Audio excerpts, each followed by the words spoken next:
Istor. A c'haloupadenn. Skrivet a treset ga Jean Bossard.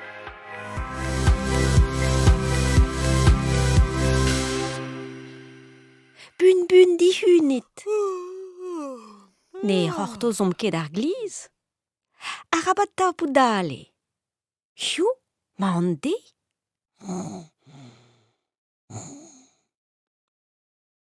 Eurog ne zafe an eol e krog tud vunut ar uenn da bignat war-zu ar brankoù uella. Gortozit a c'hannon. Youhou, astafo. Red oa kousket pad ar goan. Mourou, en em zelara. Ne fel da zenbet c'hoaigad e skilfou hag e zent lem. Disken a lese. Non eus ket amzer de gol. Ah! Dal! Fou! Gwaz e dit. Lon fall.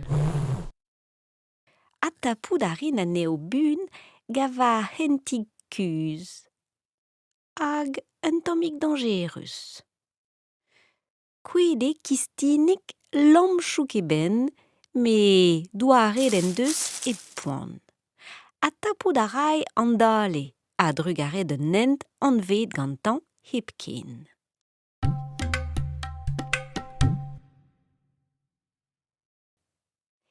Tremen a ra kistinik dre a c'hef kleuz a dindan fri an nimtron kaskoat. Ne jom ket eus dortal.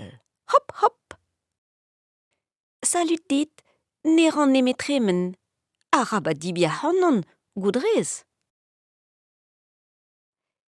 Dre blec'h e tremelet emmañ. Tost eruomp.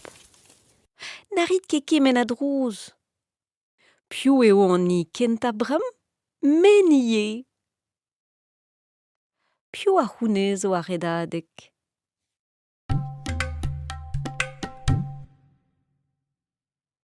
Jilaou, ober a ra krik-krak. Hou, eruet on me koulz. Oh, ne c'hellem ket c'huitañ war-se. Krik-krak, deri a ra klozenn ar vi. A difou pa a ra un laboussi. Neus ken.